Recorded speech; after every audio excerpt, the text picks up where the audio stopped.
Hello and a very warm welcome to the international session on geoeconomics and energy security organized by Tillotoma Foundation. Tillotoma Foundation is a global organization working on the areas of international relations, environmental policies, scientific, strategic, and defense policies. I'm Dr. Pooja Paswan. I'm an assistant professor at Jamia Millia Islamia University. I'm also a visiting fellow of global politics at the Tillotoma Foundation, and it is my pleasure to welcome our three panelists. Starting with the keynote address, which will be delivered by Professor Robert M. Cutler, who is the Director of Energy Security Program at NATO Association of Canada. He's also a Fellow of Canadian Global Affairs Institute and a practitioner member at the Waterloo Institute of Complexity and Innovation at University of Waterloo. Our next speaker is Mr. Paul J. Saunders, former senior advisor to the Undersecretary of State for Global Affairs, United States. He will be speaking on the various challenges and issues of energy security from a global standpoint. Mr. Saunders is also the president of Energy Innovation Reform Project. Our final speaker is Dr. Sujata Ashwarya. She is an associate professor at the Center for West Asian Studies, Jamia Millia Islamia, and she's also a dear colleague. And she will be speaking on US and India engagement on clean coal. Without further ado, it is my pleasure to welcome Professor Robert M. Cutler for his keynote address. Over to you, Professor Cutler. Thank you very much, and I do wish to thank the Tillotoma Foundation for the invitation. It's my first contact with the foundation, and I hope very much it's not the last.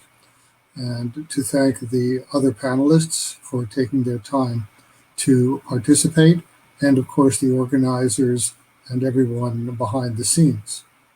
The title of my intervention is Eurasian Energy Geoeconomics and the Future of the International System. I usually begin by giving a gloss or definition of the title. I believe that the future of the international system is self-explanatory, ordinary language. So I will focus the very initial remarks on explicating what it means Eurasian and what means energy geoeconomics. The next slide, please. When I was on the executive board of the Central Eurasian Study Society 20 years ago, its website provided a lengthy but useful geographic definition of Central Eurasia, which is no longer on the website, but there's still a useful definition. This definition included, and I quote, and you can see on the map that this has been indicated, Turkic, Mongolian, Iranian, Caucasian, Tibetan, and other peoples in a broad area that geographically extends from the Black Sea region, the Crimea, and the Caucasus in the west, through the Middle Volga region, Central Asia, and Afghanistan, and on to Siberia, Mongolia, and Tibet in the east. To clarify, speaking of the Black Sea region, which appears in that definition, I adopt the characterization by the European Union, which designates it as a region stretching from Romania and Bulgaria through northern Turkey and onto Georgia, but including only a thin coastal strip, some 22 kilometers wide, within the EU itself, including the Danube Delta. The name Central Eurasia used to be used in the 1990s as a shorthand for the 15 former Soviet republics together, but this usage has faded away. The collapse of the Soviet Union did not assure the eventual geoeconomic consolidation of Central Eurasia, but conditions for that consolidation under a different aegis have been in the process of being established. This has occurred thanks to the confluence of international financial and industrial interest in the region's energy resources, the political will of the United States in particular, and the freedom and rapidity of networked information exchanges made possible by the internet. One of the affiliations that was mentioned for me was a practitioner member at the Waterloo Institute of Complexity and Innovation. I shall be using and invoking ideas and concepts from what is called complexity science. And I will, I have a particular adjective to use for that, to say, instead of saying a complexity science approach, I use the compound adjective complex scientific with a hyphen, just so you know what that's talking about, meaning concerning the science of complex systems, which is also called complexity science.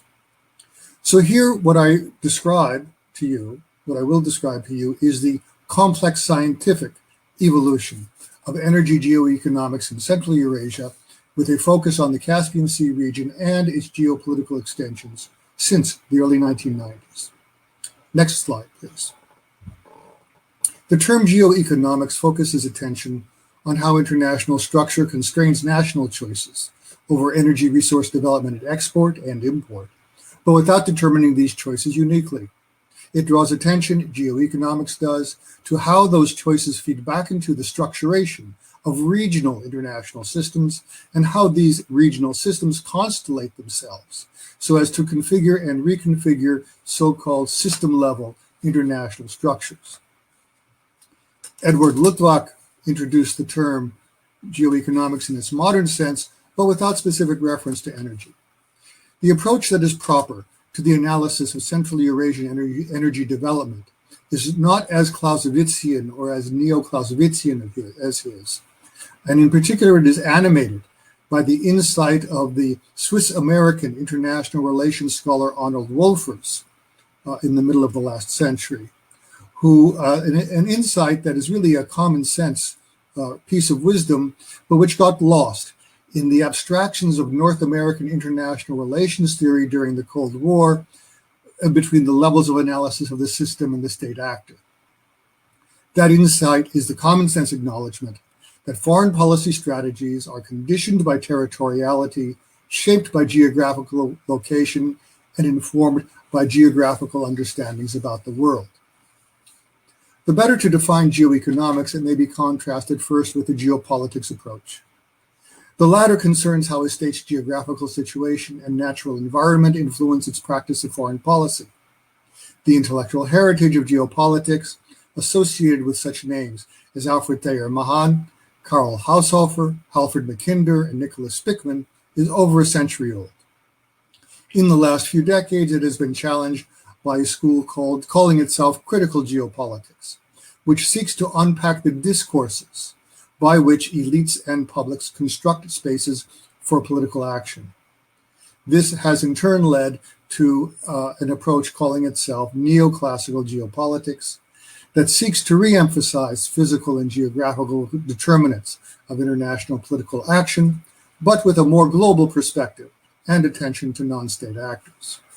None of these approaches focuses specifically on international energy questions or their particular characteristics. Yet another approach, the so-called resource scarcity approach, identifies three types of energy scarcity. These are demand-induced, supply-induced, and so-called, in quotes, structural. Structural scarcity is really actually supply-induced, but it is triggered by deliberate actions of an international actor, such as a state, a company, or a cartel. This resource scarcity approach draws useful attention to resource nationalism, which is the government's direct participation in the natural resource exploitation on the territory of its own state, often through a national oil and or gas company, sometimes called a champion. The resource scarcity approach is a useful adjunct to the geopolitical perspective, but the two of them together remain insufficient. They do, however, point the way to the geoeconomic approach, which underlines inter alia a state's dependence on foreign sources of energy while taking account of the given country's domestic energy policy. I mention parenthetically, that's why they're in parentheses, two other approaches. The regional security complex theory is an international relations theory generated by the so-called English School of International Relations theory about 20 years ago. It has not been successfully applied to energy security or energy questions, partly because its typology of security issue areas does not have a way of articulating energy issues, and also because the regional security complex theory does not provide for the embedding or the nesting of regions, which I shall come to as an aspect of complex systems analysis. Finally, in passing, I mentioned the minerals energy complex, which is applied by South African scholars to South Africa. It's really very interesting. It's a sort of a half neo-Marxist, social-oriented, domestic political economy approach. So it's not at all really applicable to international energy security analysis, but it interestingly shares some of the same concerns and approaches, but limits them only to a domestic political system. Next slide, please. The complex scientific evolution of geoeconomic energy networks draws special attention to energy pipeline projects and the networks that they evolve. In the 19th century, the construction of railroads in European states served national authorities as a means for establishing and embedding central administrative power in the countryside. Today, the construction of energy pipelines creates axes for the international projection of influence by great powers. These pipelines signify and embody cooperative, strategic ententes, sometimes verging on de facto political alliances among states. I set out now the basic concepts that will inform the analysis to come. Some of the interpretations I present here are new, and some of them have emerged from newer phenomena. Some of them are older interpretations. I won't give you my own history of how I got to where I am with this, but I will say that it is part of complex scientific epistemology that observations may be interpreted differently according to the scale of analysis, whether you're looking, for example, at Central Asia or Central Eurasia, whether you're looking at what I will call and will define to be Turco Caucasus, or whether you're looking at Central Eurasia, that observations, the same observations, may be interpreted differently according to the scale of analysis. Now, when the theories that are used for explaining observations change with the scope of analysis, then the interpretations of the observation language change as well. This, in fact, is an aspect, a tenet of the way of understanding the world that is integral to complex systems science. My earlier work occasionally presents slightly different chronologies. In fact, I will show you two different versions later on, because my own understanding, of course, also evolves as the situation on the ground evolves. But I won't go into too great detail about that. There are even different names for different hydrocarbon energy complexes, which I shall define. And there are new interpretations that emerge. So just to pass now, those are prefatory to the basic concepts. A complex system. A complex system is a system having multiple interacting components, of which the overall behavior cannot be inferred simply from the behavior of the components. It arose first in the discipline of biology in the late 1970s, since it's been extended from mathematics to cosmology, passing through physical and social science and terrestrial science, and so on. The canonical non-complex system is an automobile factory. If you look at the inputs and you look at how they are transformed, then you can predict what is produced. But this is not the case. With complex systems, the canonical complex system, as I've hinted, is a biological cell. Human societies, human-created political systems, and individual human beings are all complex systems. In the perspective employed here, a complex system is characterized by three phases of emergent coherence. The next slide, please. There you have the definition of a complex system. Just to remind you. And now the next slide, please. Emergent coherence, also called an EAC cycle, is a framework for analyzing and explaining the extension of oil and gas pipeline networks, but not only oil and gas pipeline networks, as a complex system. Emergence and coherence here have their ordinary language meanings, intermediated by autopoiesis, a technical term from the Greek, literally means self-creation or self-production. This is why emergent coherence, in a more formal way, can be called the EAC cycle for emergence, autopoiesis, and coherence.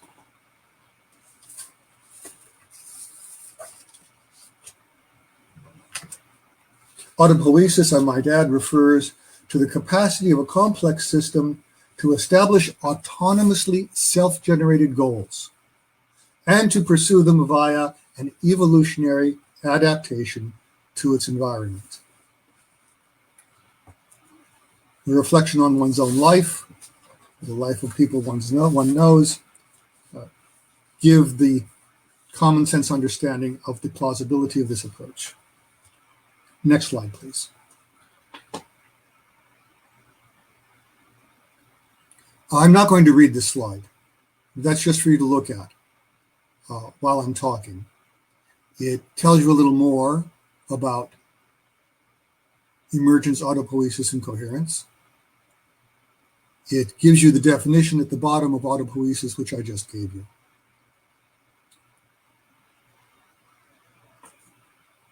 And while you're looking at that, I will tell you that in the application to energy projects, take, for example, a potential pipeline project, is a complex system that interacts with its physical and human environment. After it emerges as an idea, it alters its form as necessary through the working of the principle of variation, one of two of the main principles of evolution. Altered forms of this project, originally conceived project, then either survive, such as the evolution of the Baku-Supsa oil pipeline in the South Caucasus into the Baku-Tbilisi-Ceyhan pipeline for oil export, or they fail to survive. For example, the evolution of the Nabucco pipeline project into the Nabucco West variant, which subsequently died. The surviving pipeline projects that survive are those that have cohered through the principle of selection, which is the other main evolutionary principle, the principle of variation and the principle of selection. Principle of selection in a manner best adapted to their environment. Not only can complex systems, including pipeline projects, evolve, they can also combine and recombine into new complex systems. Next slide, please. It is worth remarking, this is I'm not going to explicate this table. It just gives you, it's read from the bottom up, as the arrow says. It just gives you something to latch on to. If it makes sense to you, that's great. If it doesn't matter, because this is from an article that had text surrounding it that explicated everything. So it's just for you to, just another angle on emergence, autopoiesis, and coherence. While you're looking at that, I will remark that it's worth remarking that the general post-Cold War international system evolved the same way as I have described, that pipeline projects evolved. If you can remember, after 1990, 91, first and after 2000, there was first a phase of the bubbling up of new possibilities of patterns, of new patterns in international relations, relatively free from bipolar constraints. Then there followed a phase where unsustainable patterns of the structuration of regional systems fell away, and those which still were incipiently coherent settled down and persisted. And now, finally, these now emerged and now autopoietic regional subsystems. Pick the regional subsystem that you're best familiar with, and you will, I think, see what I mean. Began to establish deeper running reciprocal relations.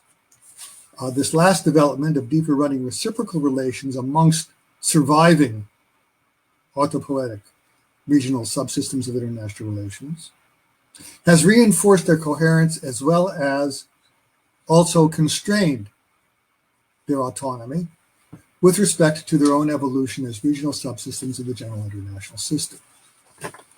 Next slide, please. I will be using the phrase, the abbreviation HEC a lot. HEC is a hydrocarbon energy complex. Designates a regional geographic construct, typically transnational or international, that is structurally unified by energy flows that are in turn typically institutionalized by oil and gas pipelines and the political ententes and so forth, to which I referred earlier. These complexes may now include translittoral pipelines, not only terrestrial, but such as the Blue Stream pipeline from Russia to Turkey under the Black Sea. And if they are significant enough for the analysis that one wishes to undertake, it may, and if the energy flows are consistent and constant enough, these may even include transoceanic vectors, such as in the case of liquefied natural gas. The complex scientific nature of an HEC emerges from the fact that the development, production, and pipeline transmission of energy resources is a complex social system. Such a system contributes to configuring geopolitically the territories where the energy is produced, transmitted, and consumed. Its evolution is governed by the effects of the internal dynamics of social and economic growth in combination with external geopolitical constraints. Next slide, please. The Geo-Economic, I may not read all of that. I will say some things like it, and you can look at the slide also in order to, so you have the two angles on the same thing. The Geo-Economic HEC, hydrocarbon energy complex approach, considers pipeline networks, which are oil and gas transmission systems, to be complex adaptive systems executed by human agency that transform their human and physical, economic, political, financial, and ideological, or if you wish, cultural environments. Pipeline networks and their associated social systems thus participate in configuring and reconfiguring the geopolitics of the territories where hydrocarbon energy is produced, transmitted, and consumed. They can alter inherited balance of power geopolitical patterns by unifying elements of adjacent geoeconomic subregions in new ways. They can transform international regions and promote inter-regional restructuring from the bottom up.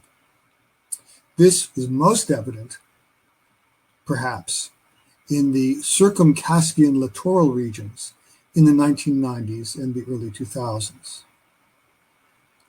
Recent geoeconomic trends, in retrospect, which seem somehow ineluctable, but which are not predetermined, which were not predetermined, but contingent. These trends argue strongly that the Greater Central Asia region, and its HEC in particular, has expanded into an East Central Eurasian HEC. I will come back to these later with maps. While the Greater Turco Caucasian HEC has expanded into a West Central Eurasian HEC.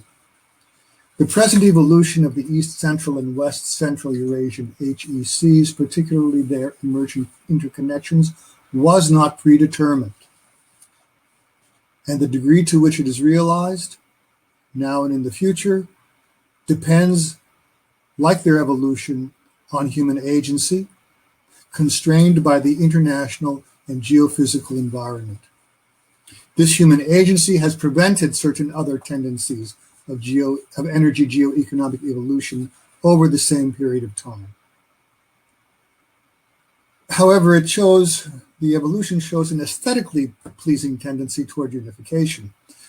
Its analysis as a phenomenon is empirically justified. Next slide, please. Nestedness. Remember that the regional complex security theory does not allow for nestedness or embeddedness. Nestedness signifies that every region, such as, take an example, Central Asia, is nested within different scales of analysis. For example, Greater Central Asia. I will give other examples when I come to the end very soon of the exposition of these terms and their definition. I will come very soon to examples real examples of this. Every region is nested within different scales of analysis, and in turn may nest itself other regions within itself. Next slide, please. For example, Central Asia, which is the 5 former Soviet republics, the newly independent states, you know them. Central Asia is nested within a broader yet well-defined, next slide please, transborder macro region of Greater Central Asia, which is justifiable on empirical grounds, historical, cultural, demographic, which is in turn located within, next slide please, the demographic, cultural, geographic, and historical unity called Central Eurasia, of which I gave you the definition at the very beginning. And so you see that, in fact, Greater Central Asia, which is the dotted outline, intermediates or mediates between Central Asia on the one hand and Central Eurasia. And this is how the nestedness or embeddedness works. Likewise, what I will call very soon Turco Caucasus what I will call Greater Turco Caucasus nests, and I will show you a map for that soon, nests Turco Caucasus within itself and is itself also nested within Central Eurasia as its western component. I wish to add now that just as geographic regions may be nested in this manner, so the chronological phases of emergent coherence, emergence, autopoiesis, and coherence, each phase may itself comprise a nested series of subphases of emergence, autopoiesis, and coherence, so that you have meta-emergence, which nests a cycle, an EAC cycle, and then you have meta-autopoiesis, which nests an EAC cycle, and so on. In fact, the analysis reveals this way of looking at things to make good sense of what we have observed in Eurasian energy geoeconomics. So I will give you examples of that too. The concept of nestedness also responds to the need for a way to transcend the mere aggregation of bilateralisms that was characteristic of so much international relations theory during the life of the Cold War international system. Such multilateral arrangements have now become the norm throughout European and Eurasian geoeconomics. And next slide, please. No, what that? And a method, an analytical tool we'll call energy triangles, implements the insights of network sociologists from the 1990s who showed that the dynamics of triads differ qualitatively from any iteration of dyadic relations. Example, the Baku-Tbilisi-Ceyhan oil export pipeline was in fact the first trilateral project implemented in the history of the world hydrocarbon industry, with a producer country, Azerbaijan, with a transit country, Georgia, and with a final export country, Turkey, the first one. And it cannot be reduced to an aggregation of bilateral Azerbaijan-Georgia, Azerbaijan-Turkey, and Georgia-Turkey relations. Thus, energy triangles. Next slide, please. So, triangular relations, not bilateral. This slide gives you an idea of how the geometry looks. The black triangle is, I use the capitals of countries as the vertices, even if the resources under the ground are not located there. But this is just a schematization. It's just a schematization. The triangle Russia, Turkmenistan, Kazakhstan that you see there is the basis of the Greater Central Eurasian hydrocarbon energy complex. These are not really analytical slides. These are just to give you a feeling for how things look when this conceptualization is implemented. So may I have the next slide, please? Here's an example of three nested scales of analysis. That three nested scales of analysis, but where the HECs are not nested. The black triangle is Russia, Kazakhstan, Turkmenistan. The smaller orange triangle is a Central Asian triangle at that scale of analysis, which is Kazakhstan, Turkmenistan, Uzbekistan, because in fact, Uzbekistan is a very big producer of natural gas, but consumes most of it domestically, exports some to China now along with Turkmenistan. But this is why it doesn't get the headline attention that Kazakhstan or Turkmenistan have always got. But it's there, and on a Central Asian scale of analysis, it is a player. And the smallest triangle is Uzbekistan, Tajikistan, Kyrgyzstan, which has its own autonomous dynamic, which goes in fact beyond oil and gas, involves hydropower, selling power in the summer and buying it in the winter, things like that. So yet for another problematique, for another set of issues that one may wish to examine at that level, there is such a triangle there. So this is an example of how scales of analysis are nested.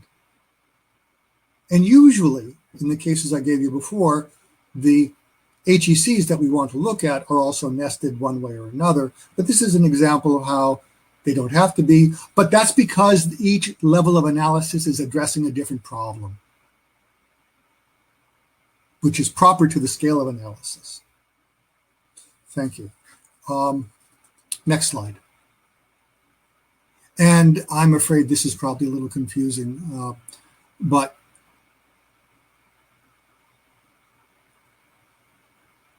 it is where they're going off to the left. They're going to those lines. They're going to Brussels and Washington is where they're going.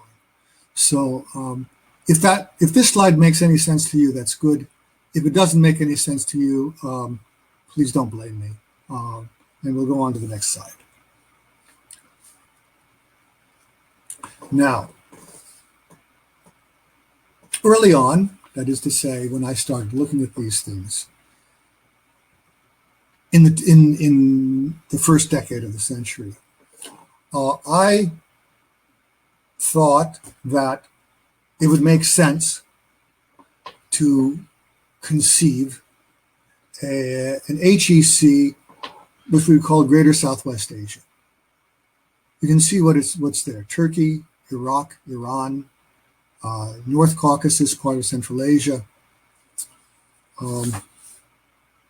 I will explain to you why I discarded that idea, but just to recall, the complex scientific geoeconomic HEC approach considers pipelines and their networks as complex systems. I told you this already, I'm repeating it, of human agency that transform their environments. So this is, yes, I won't repeat that anymore. And this is Greater Southwest Asia. Now, next slide, please. Turco Caucasus and Greater Turco Caucasus. Let me explain this, what this means. The parts of the map that are filled in with lines. You see one that's double cross-hatched and the rest of it that's single cross-hatched. The part that's double cross-hatched is the region of Iran where Azerbaijanis are the ethnic majority. Where it's single cross-hatched, only the single diagonals, is also in Iran, where there are Azerbaijanis who are not in the ethnic majority. Of course, they're all over the country. Many people in Iran are part Azerbaijani and live anywhere in Tehran and elsewhere. But this is the these are the provinces of southern Azerbaijan in what the Azerbaijani nationalists in the 1990s called southern Azerbaijan. And in Iran, they also bear the name Azerbaijan in the official name of the province. The other part of the single diagonal that is the bottommost is northern Iraq,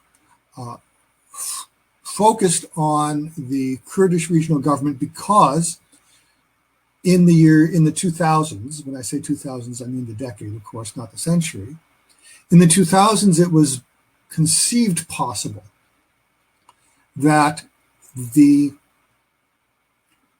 pipeline from Kirkuk to Ceyhan might be renovated and that there could be exports from the Kurdish area to the world market that way. That didn't happen. That's the principle of selection. It didn't happen. But because these regions which I have just described are as I have just described them, they deserve to be considered as part of geopolitical Turco Caucasia. But for the reasons I've explained, and in Iran, the obvious reason, they are not part of the geo-economic Turco-Caucasian hydrocarbon energy complex. I hope that's clear. So what is Turco-Caucasia is the outline to the upper right. You have the three South Caucasus countries, part of the Azerbaijan offshore, and the North Caucasus, which goes all the way up on the Black Sea coast to where to Tuapse and Novorossiysk, where the Kazakhstan oil exits to world markets. And it includes also Makhachkala and Dagestan on the Caspian Sea coast, and the three South Caucasus countries, and the six northeasternmost provinces of Turkey, where, including the province of Erzurum, where the Baku-Tbilisi-Erzurum gas export pipeline terminated, which is now the South Caucasus pipeline and connects into the TANAP Trans-Anatolian gas pipeline, which is part of the Southern Gas Corridor. That's Turco-Caucasia. Greater Turco-Caucasia adds the other piece of Eastern Turkey, because that includes the Baku-Tbilisi-Ceyhan pipeline. It includes an extension, not across the Anatolian Peninsula, but an extension of the Baku-Tbilisi-Erzurum pipeline, and a number of other reasons why this can be justified. This might be a good time for me to mention that one of the epistemological premises, requisites of a complex systems approach is that for a concept such as I've described to you to be considered valid, it must correspond in every detail with the situation on the ground, which is why the concepts themselves may evolve, but also it's my way of suggesting to you that there is really a very great justification for including this part of Turkey and not that part of Turkey, for including not going further north in the North Caucasus and so on. This is based on minute inspection of the actual evolution of the pipeline networks. And as I say, it's a conceptualization and it's a schematization. It's a sense making, because if you look at the pipelines themselves, there's too much variety. It's hard to grasp in a gestalt in a whole way. So this is a conceptualization and a schematization. So I think I have just described to you Turco-Caucasia and Greater Turco-Caucasia. I will conclude on that. Yes, I just summarized some of the text that I had here. The Turco-Caucasian HEC evolved autopoietically into the Greater Turco-Caucasian HEC from about 2004 to 2015. And you see, and I have explained what that means. Next slide, please.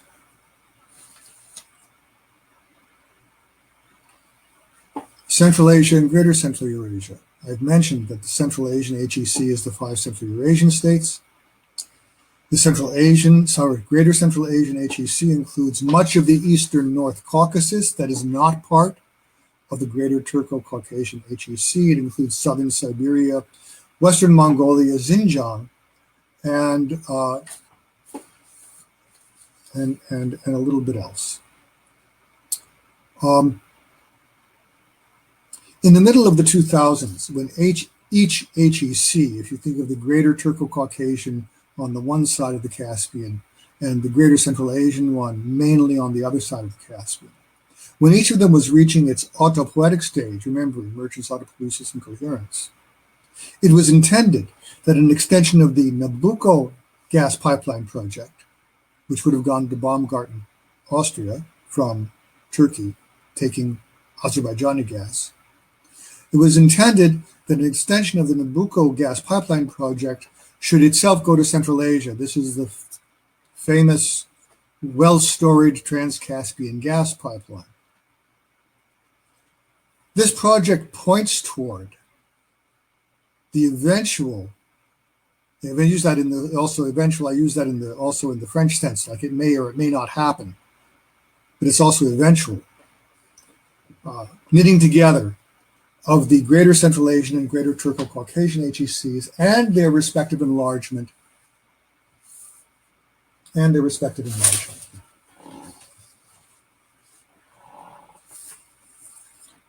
their transformation into the West Central and East Central Eurasian HECs, to which I will come momentarily.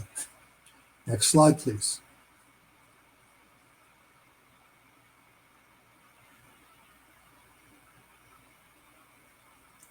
Next slide, please, 3.3. Thank you. Greater South Asia was another concept, like Greater Southwest Asia, that had to be abandoned because the developments on the ground did not make it a reality. It began to emerge, but it did not achieve autopoiesis, and it certainly did not cohere. This concept could have been was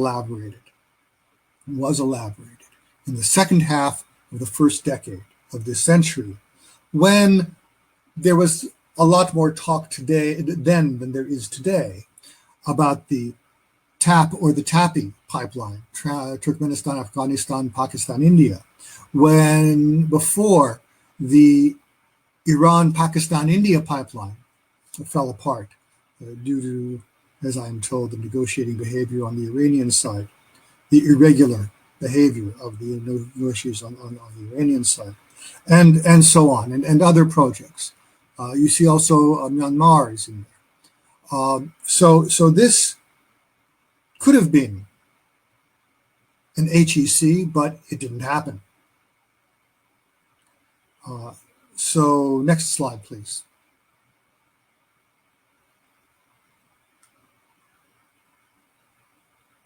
Now, this slide brings together, obviously in tabular form, a lot of what I've been saying. And this was how, let's look at the title, The Energy Geo-Economics Restructuring in Greater Southwest, Central, and South Asia, question mark, remember, because Southwest Asia didn't turn into Southwest Asia, it turned into Greater Turco-Caucasia. And South Asia didn't cohere. But this is how things looked as a possibility in 2008. And in particular, you may want to pay attention to the chronology. To summarize so far, let's see if yes. What we have are the Greater Southwest Asian HEC, which evolves into the West Central Eurasian, the Greater Central Asian one, which evolves into the Eurasian one, and the South Asian one, which doesn't happen. These dates reflect the geopolitics of the evolution. The Soviet Union began to fall apart in the South Caucasus in the late 1980s.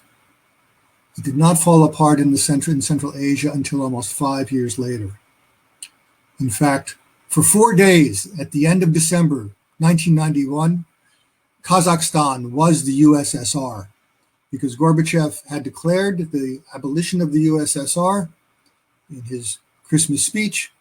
Russia had left the USSR, all the other Union republics had left the USSR, but Kazakhstan had not yet declared independence.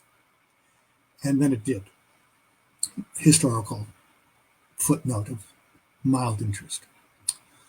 So this is why, and also in Central Asia, the reason why the date is put at 1995 is that despite the falling apart of the Soviet Union, the Central Asian states and others continue to use the Soviet, then Russian ruble as their national currency.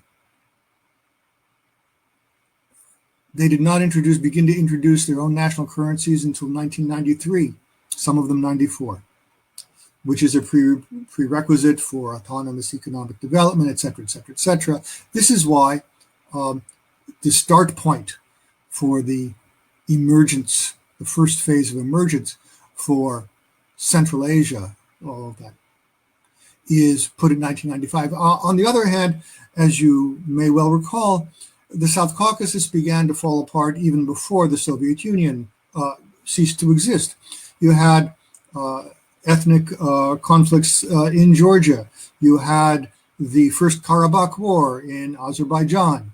And so this is why, for the geopolitical aspect of things, I set that date at 1994. Now, you can see that there's a progression, 1994, then for the first row, East Central Eurasia, 1995 to 2000, and just because it turned out to be aesthetically pleasing, but it was in fact the case that if there was going to be a South Asian HEC, then its emergence would have been in that next half decade. And you see how things progressed. The first column, not the one with the emergence autopoiesis, but the Greater Central Asia, Greater Central Eurasia, is in reference not to the geopolitical situation, but to the geoeconomic energy situation. And again, it's aesthetically pleasing, it's neat, it's tidy, but it is also empirically the case that it is justified to put the beginning of the emergence of the Greater Central Eurasian HEC in 1992, which happens to be the midpoint between 1989 and 1995, but that's the way it happened. So, and you can see in the first column how the chronological phases become embedded. You have 3 phases of emergence, autopoiesis, and coherence, which is labeled emergence, but it's meta-emergence if you want. Then emergence and autopoiesis begin again, and then you have the meta-autopoiesis and so on. And these phases, and I don't know why they're 6 years. Every phase is 6 years, 99 to 2004. I'm sorry, 88 to 294, 2016 to 2021. I don't know why. It's just the way it happened. I mean, if one were in natural science, one would speak of a natural law or a law of nature, but I don't propose that here. It's just the way it happened. Maybe there's irregularity. There's something there, but it's not. It can't be explained. It can't be explained. It makes sense. It makes things make sense. But why it's 6 and not 4 and not 8 cannot be explained.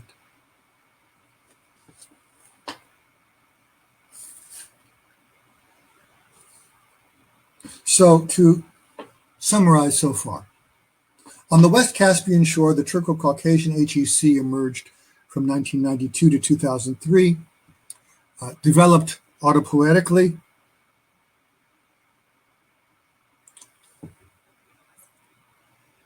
Yes, I will explain in a moment why I'm conflating those. I'm going to pass to the next paragraph because I'll come back to this when I get to the East Central and West Central Eurasian HECs.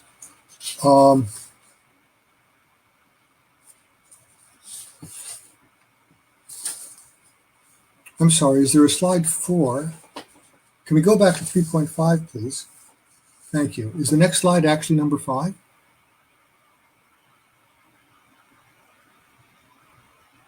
Yes, well, before we go on, it could be that there's no number 4. Now, I want to recall to you also the postulate of the existence of energy triangles. And in fact, some triangles are keystone triangles, by which is designated the fact that for the Greater Central Eurasian HEC, Kazakhstan, Russia, and Turkmenistan are the basis for that. So we can call it a keystone triangle. It's a nice phrase. Now, what happened was, as Central Asian HEC enlarged in the Greater Central Asian, during each of these periods of 6 years, it so happens that another vertex added itself to the triangle, as it were a fourth vertex, and which did not necessarily disappear in succeeding phases. For example, from 1995 to 2000, this was the United States, which was involved in Kazakhstan in the Tengiz and restructuring the CPC consortium and so on. From 2001 to 2006, it was the EU, was the fourth vertex, including many of its members, some of its member states and their national champions, also in Kazakhstan, but also some in the Russian region. And from 2005 to 2010, it was China that came in to the HEC. When I say as a fourth vertex, I remind you, this is just a schematical language of the schematization of the triangles. And indeed became very deeply involved, China did, with all members of the original triangle. It constructed the Turkmenistan-China gas pipeline, which also crosses Uzbekistan and Kazakhstan. On that basis, then, the East Central Eurasian HEC emerged from the earlier triangle plus China. Next slide, please. The East Central Eurasian HEC emerged as in this quadrilateral manner, which in turn, for an analytical purposes, may be regarded and is usefully regarded as 4 triangles, each triangle constructed by consecutively omitting one of the quadrilateral's vertices. So the triangles also provide the basis for analyzing larger complexes. Yes, just a pro forma declaration, what I've been saying all along. These present observations are simplified sketches of much more complex and complicated developments. They are not, however, reductionist, and they do not falsify any actual history. In fact, there are 3 broad schools. I just open a parenthesis. There are 3 broad schools of complex system studies. The one manifesting here is a cybernetics-based and system theory-oriented approach that looks at the process of structural formation of complex systems through pattern formation and evolution. That's what it is. You see it, you understand it. It's about pattern and the recognition of patterns that form and evolve. That is what I adopt here. So what's involved here is the description of patterns that have not only emerged, but also cohered through the formation and evolution of international energy geoeconomic structures. Further considerations. The West Central Eurasian HEC, which I've talked about. Well, we might be able to even go to the next slide for this. Yes, please.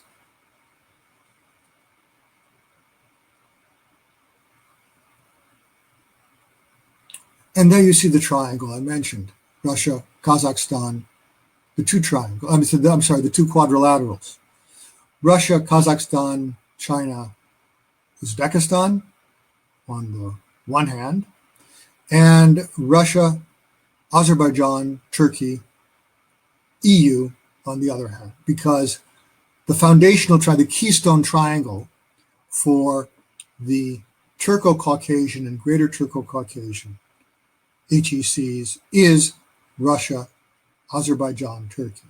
And in this case, in the one case, China added itself. In the other case, the EU added itself. You got quadrilaterals, and they turned into the West Central Eurasian and the East Central Eurasian HEC. I call them triangles, but they're really quadrilaterals. They're composed of triangles.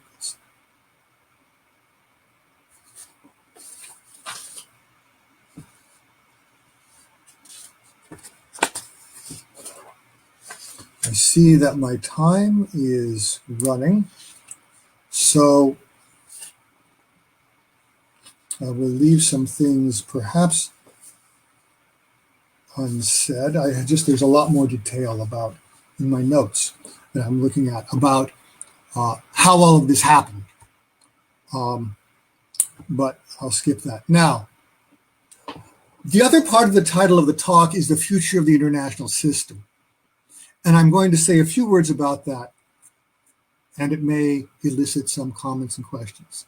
In order to understand the future of the current international system, I invite you to consider a complex scientific approach to understanding the evolution, the emergence, autopoiesis, coherence, and transformation, or disappearance, of the Cold War system, which we know fairly well, just because most of us have lived through part of it, or certainly read about it. Don't pay attention to the left column or the right column, unless I ask you to. The right column has Russian because this is actually a slide taken from a talk, a presentation I made to an online conference that was held in Moscow last fall. The left-hand one is full of Greek origin words, only one of which I invented, I underline, some of which you may recognize, but none of which is really important for what I'm going to say, because I'm not talking about the theory of complex systems, I'm talking about the application of complex systems. Those categories are interesting for the theory of complex systems, but that's not what I'm about right now. So you'll see that there are 9 phases of the evolution of the Cold War system. You will see that there are metaphases, reading from the bottom up, of emergence, autopoiesis, and coherence. You will see that embedded in each of those metaphases is an EAC cycle. Those are EAC cycles. They just happen to be given names. One could speak about the autopoiesis of emergence and the coherence of autopoiesis and so on, but they actually have more significant names that signify what happens during the phase. And those are the names that I discovered and applied and labeled on the left-hand column. And like I say, unless you can understand what I'm going to say next without understanding that. The first 3 phases of emergence are not very interesting because, there's the post-World War II, followed by the latest Stalin era, died in 1953, followed by the period up until which, 1953, 1956, there was duumvirate in the Soviet Union. You had Khrushchev as party, and Bulganin, where duumvirate only after 1956, and the 20th Party Congress and the anti-desalinization speech that Khrushchev became first among equals, thus also changing, and also various changes in the United States system, because it was the domestic politics basically of the US and the Soviet Union that determined the bipolarity and the evolution of the bipolar system, which is hierarchically ordered, to say the obvious, unlike the one that we have today, which is only partially ordered. During the second phase, a metaphase, which is autopoiesis. I'm sorry, I have to look a little close here. I didn't print out a whole page here. You have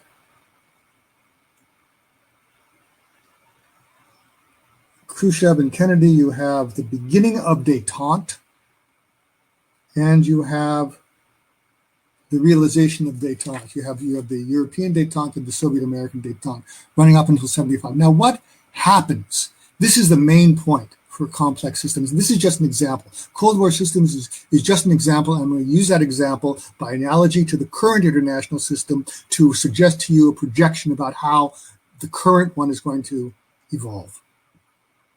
What usually happens in the fourth phase, the one that's called teleonomy there, is that the system keeps going the way it evolved during the first three, just out of inertia, in a way, and because it works. Then, under autopoiesis, in the second phase of autopoiesis, it's called teleopoiesis, which means literally goal projection, or goal creation is what it means. Goal production, autonomous goal production. What usually happens is that the system encounters challenges or threats from the environment to which it must respond, to which it sometimes does and sometimes does not respond. But that means it has to change its modus operandi. It can't keep going on along the old way that it did the first four subphases. Then the sixth phase in Teleki is when it comes into its own, where if things work out, it decides exactly what the system is going to do. I'm sorry I'm taking so long. I know I'm over time, but I am reaching the end, and this is really, in a way, the most important part for the projection of the international political system into the future, which includes the role of India. I have a few remarks. I'm by no means a specialist or an expert on India, but I do have a few remarks about India, or perhaps I could save those for later during the questions. The seventh phase is the hardest one. In the Cold War system, that was 1976 to 80. That was when détente collapsed. Because the system could not address its new challenges. It went back to its old way. And when I say the system, I mean the international system as a whole. I don't mean the Soviet Union. I don't mean the United States. I mean the system as a bipolar system.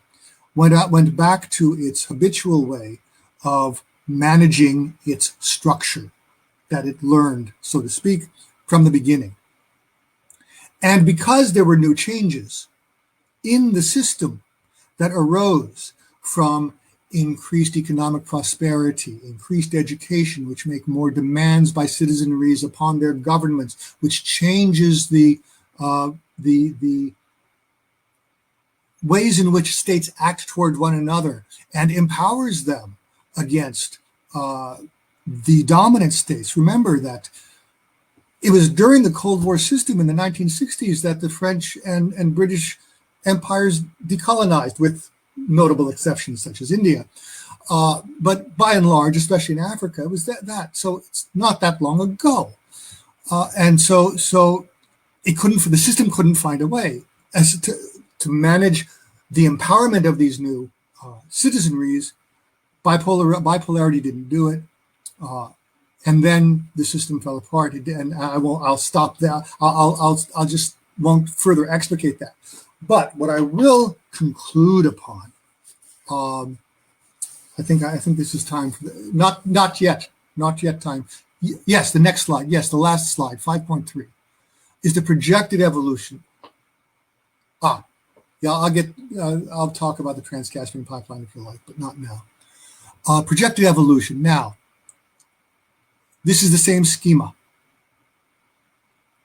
So far as I can tell, it's an accident that the current international system is projected to have a lifetime equal to the lifetime in years of the Cold War system. Because if you go back to the year 15th century and look at the evolution of European international systems, they last 120 years, they last 40 years, they last 80 years.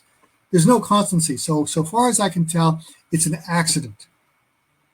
But why does it last 45 years? It's because examination of the empirical realities makes this way of looking at things, makes them to make sense. So I'll stop there. I have more to say about China, about the future of China, about Donald Trump being a disruptor, but trying to get, Donald Trump, this way of looking at things paints Donald Trump as someone who tried to get the international system to address its future problems earlier. Because what's its future problems? Its future problems is the US-China opposition, which we all know. But for the first 15 years, the first three phases of this current international system in the West, everyone believed the so-called harmonic convergence theory, which any Sovietologist will tell you is hogwash, because back in the 60s and the 70s, there were Sovietologists who said the Soviet Union would become more like the United States the more technologized it became. Carbon copy argument about China earlier this decade. And as we see, it didn't work either. So now we have a phase, where I'll skip to the last part about India, and I thank you for your indulgence until that there will be phases that the current international system will enter crisis in the early 2030s. It will fall apart in the mid-2040s. There will be about a dozen years, as there was in the 1990s, the post-Cold War transition. There will be about a dozen years transition to the late 2050s. And when we get to 2060, we find that the population of China is 1.3 billion. The population of India is 1.7 billion. We find that the average age in China is 58 or something like that. The average age in India is 33. 37% of the workforce of the population in China is workforce age. 65% of the population in India is workforce age. It's a whole different. But that's what I have to say about in a suggestive way, suggesting about. I promised you to say something about India. So that's what I have to say. I thank you for your attention. I'm very sorry I went on so long. I did time it earlier. I don't know why I went on so long, because I came in at an hour last time. I thank you for your patience and your indulgence, and I will stop there. Thank you, Professor Cutler. It was indeed a very exhaustive and an enlightened lecture. I now invite questions from our panel.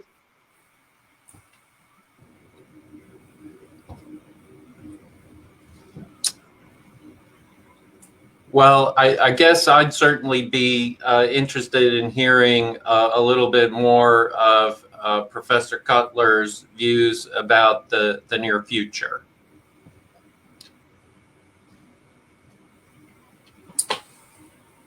Yes, well, thank you for the question. You give me the opportunity to say some things that I would have said and you've given me the time to say them.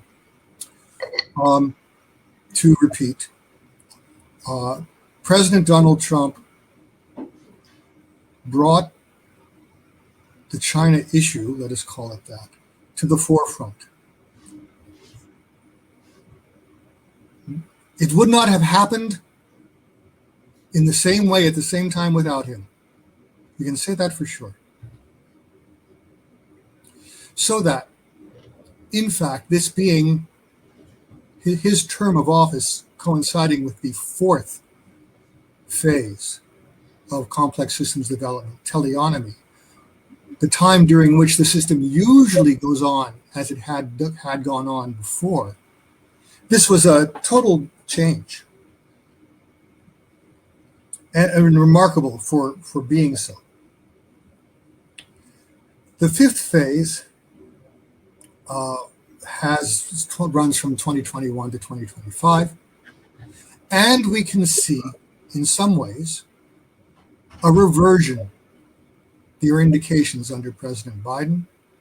And I focus on the United States because it's the sole remaining superpower, the only country that has military power projections worldwide, has, I don't know, 6 times, and all of these reasons. It's not to denigrate the other participants, other members of the international system, but it is a governing, not a controlling, but a governing factor in the evolution of the international system, as is China.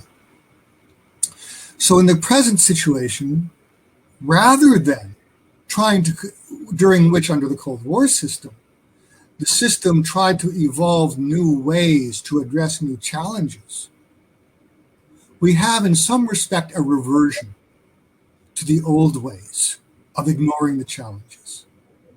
Yes, there is an institutionalization of the harder line against China.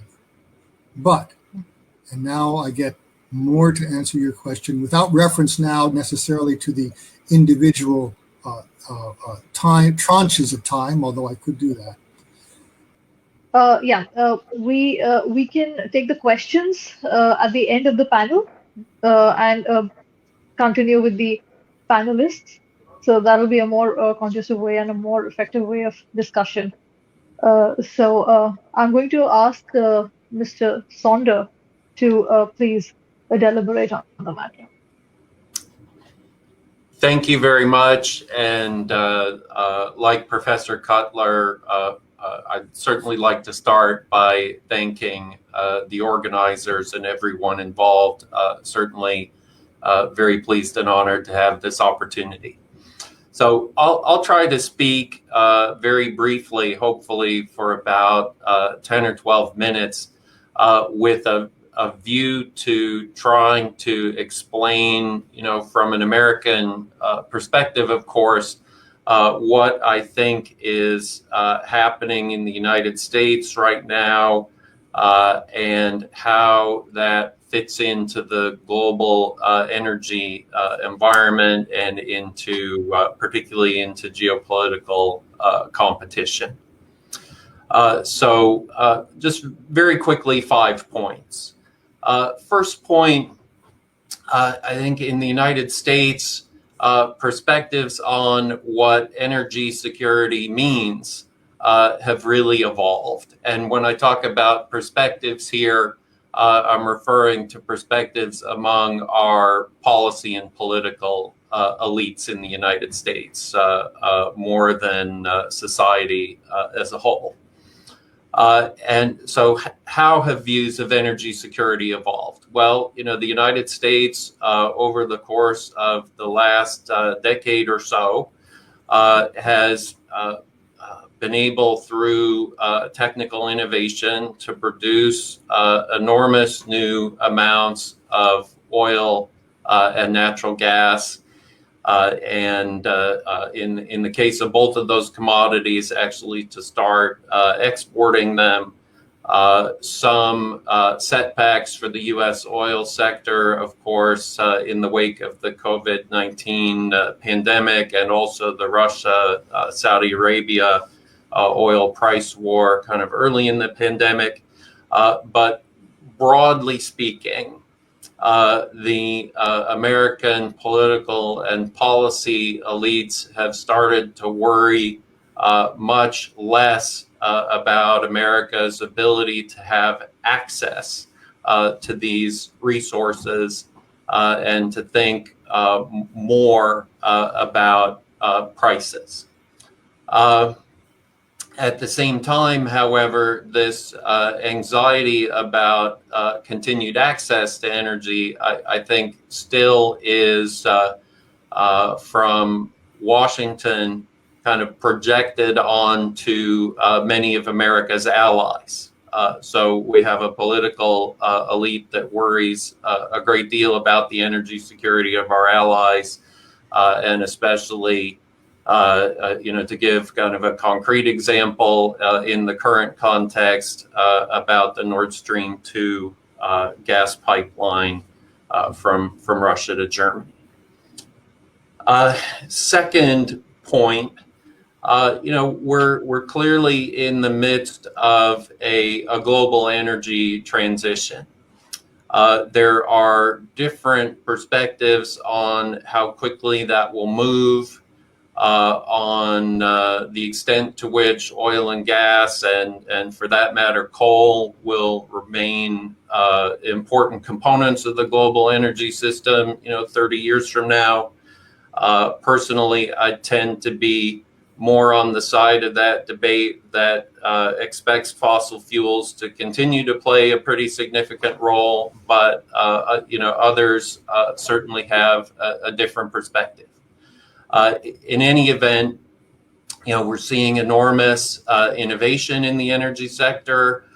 We're seeing real shifts in market dynamics on that basis. If you look in the United States, really an explosion of natural gas in power generation at the expense of coal. Very rapid growth in solar and wind power, although they both remain a relatively small share of the overall power supply here.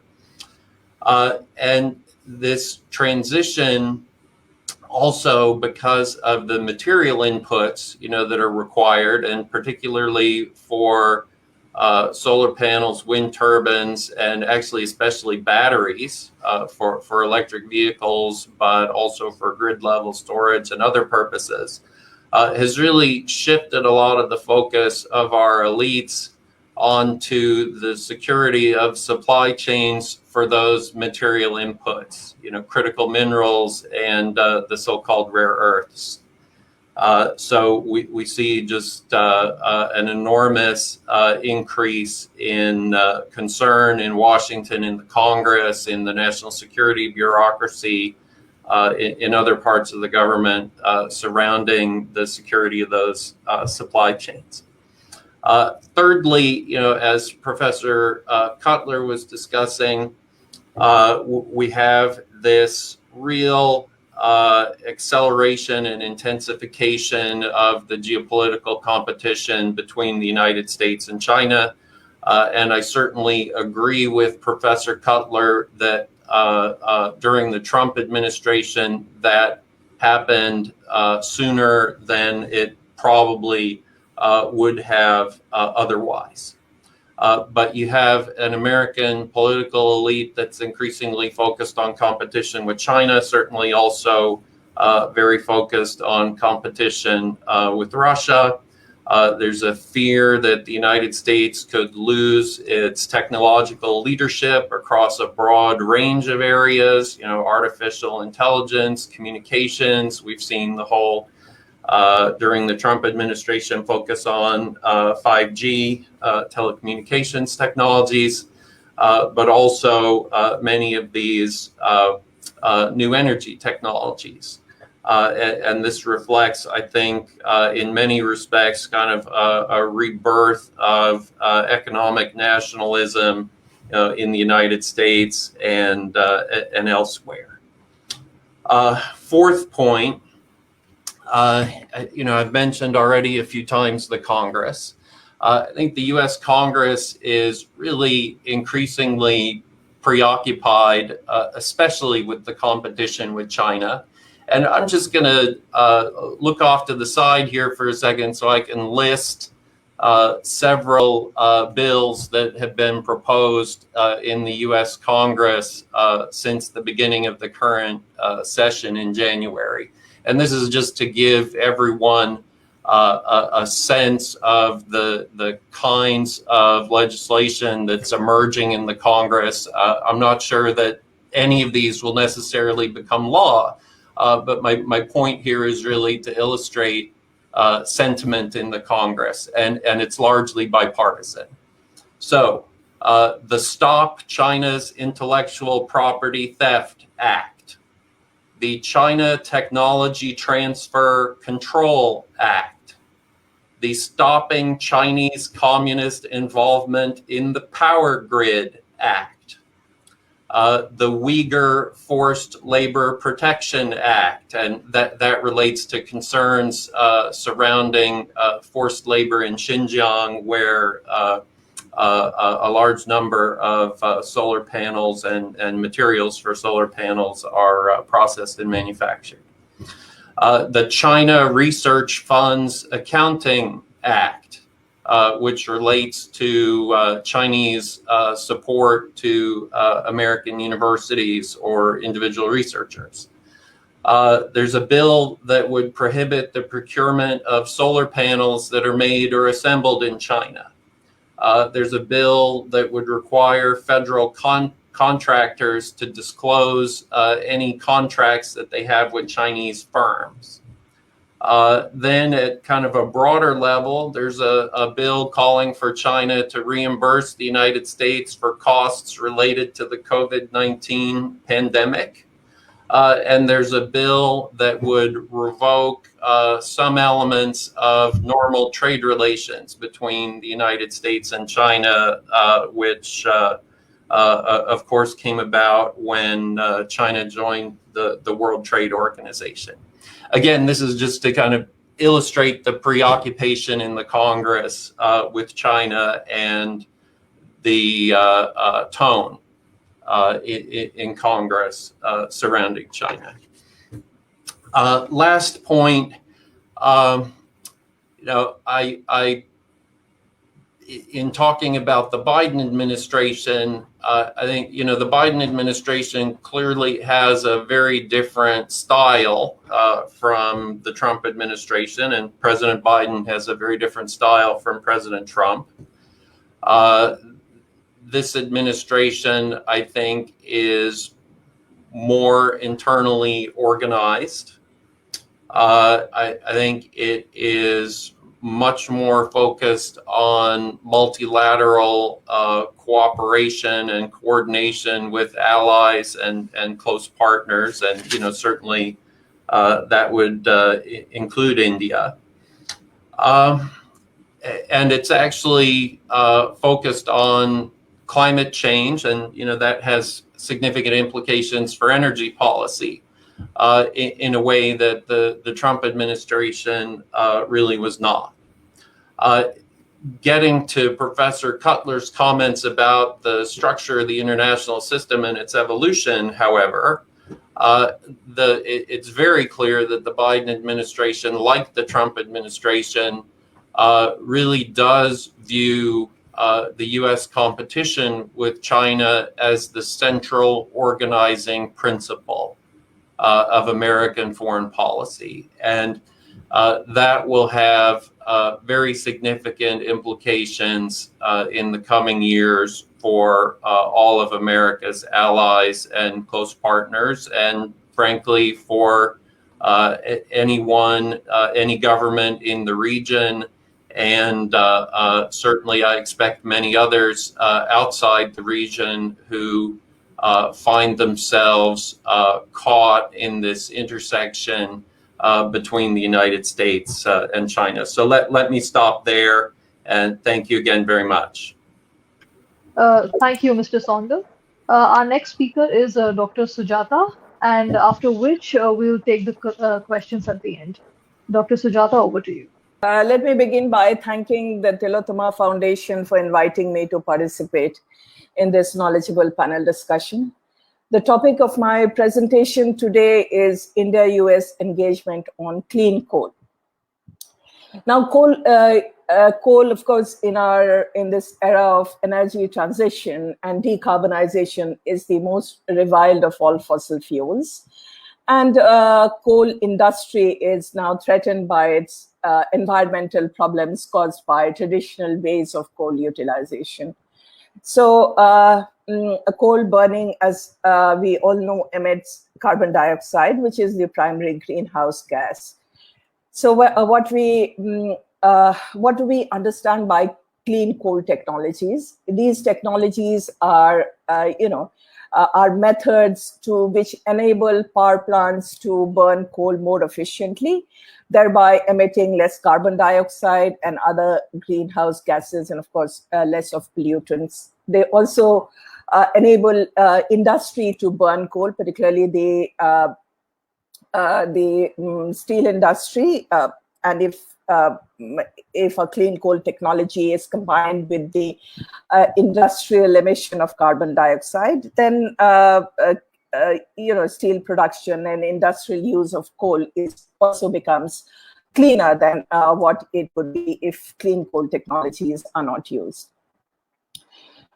So I'm going to talk about India-US engagement or cooperation on clean coal. And India and the United States has a long-standing cooperation in this particular field. It has both the countries have a long-standing cooperation on energy, and clean coal is one of the vital components of that cooperation.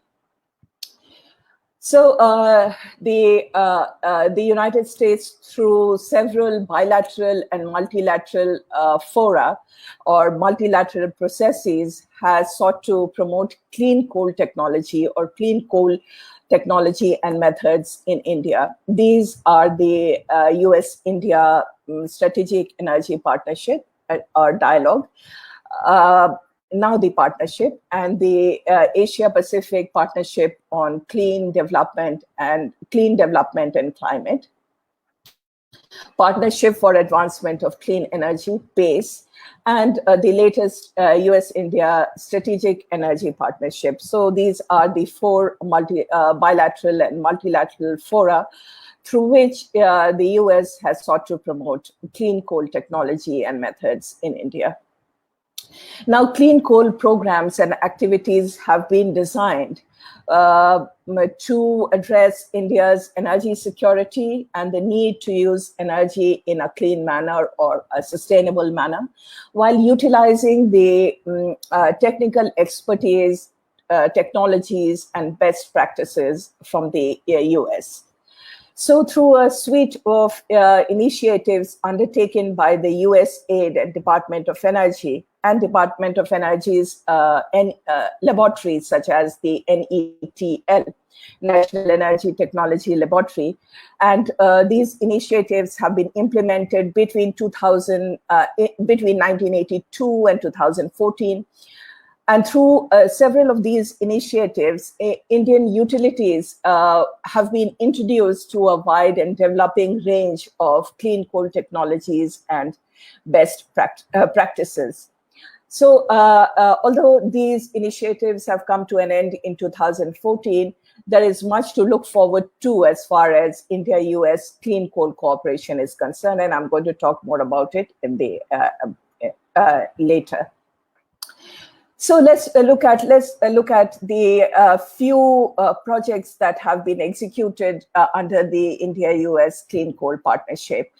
So one of the earliest projects, and I'll give a quick rundown of these projects before I make, we'll see how we can go forward with this partnership and what do we have in store for the future. So USAID has implemented a few of these projects, and one of the longest running project has been the Alternative Energy Research and Development Project, which began in 1982 and ended in 1992, so about for 10 years. And it was executed in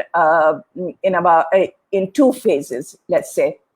And under this project, in India's scientific community, the Department of Energy's NETL and Oak Ridge National Laboratory, ORNL, these two, as well as the TVA, Tennessee Valley Authority, provided India's scientific community help and assistance to develop coal combustion technologies and test facilities compatible with India's low quality, high ash indigenous coal, thereby enabling cleaner power production and reduced pollution.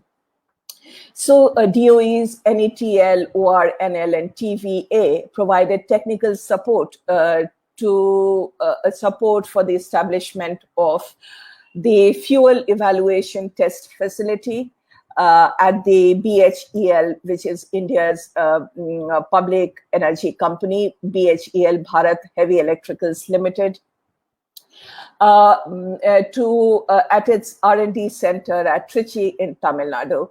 So this fuel test evaluation facility has been used since then to conduct a coal quality assessment and to address operational problems relating to the existing plants and to develop better designs for new plants. So it was a value addition to how India utilizes coal to produce power. A second important project under the AERD has been EPRI, which is Electric Power Research Institute in the United States, and the North American Electric Reliability Council.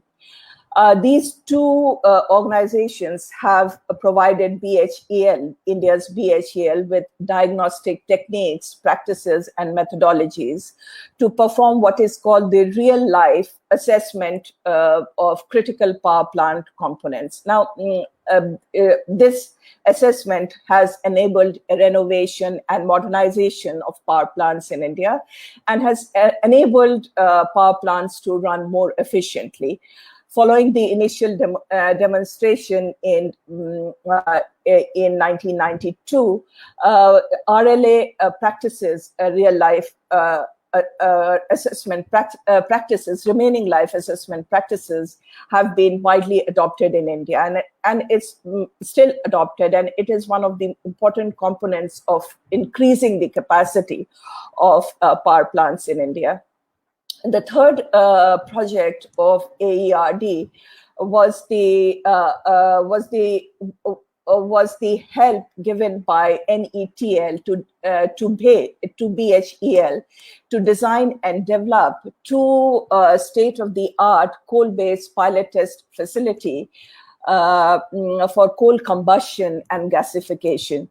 So with the advancement or with the setting up of the state-of-the-art coal combustion and gasification technology, NETL helped BHEL to advance the domestic integrated gas combined cycle technology. So India is one of the few countries which has enormous amount of data on IGCC technology. So just a note on IGCC technology. It is a technology that converts coal into clean burning synthetic gas, which is stripped of pollutants and impurities and fired into the gas turbine to produce more power, with heat recovery from the gasification process providing steam to produce more power, and hence the name integrated gas combined cycle technology. So India was one of Asia's first country to have this technology, and when it commissioned IGCC demonstration plant in 1989. And USAID put in $3.2 million to commission this plant, and NETL, OVL, and TVA were all involved in training the BHEL engineers to have this plant up and running. However, although this plant has generated a wealth of data on the basic processes, design, and engineering of the IGCC plant, which can be used in a valuable way to have a scaled up commercial plant, but to date, there is no progress on the development of commercial scale technology in India, commercial scale IGCC facility in India. And there are reasons which I'll discuss in the question and answer session if somebody asks me. So, but in recent development, the Department of Energy of the US, representatives from DOE participated in a discussion on coal gasification through a workshop held in December 2018 by India's Niti Aayog. Although the event was more focused more on the opportunity to produce syngas, that is the gas from coal, to make various chemicals such as methanol, along with plastics and fertilizers, than it did on the IGCC power production. But that is still that if such a plant to produce syngas comes into being, it would still be beneficial for India because in the absence of IGCC facility, basing a new syngas industry on copiously available domestic coal should deliver India significant benefits by reducing its current huge fuel import bill for oil and gas, oil and LNG. So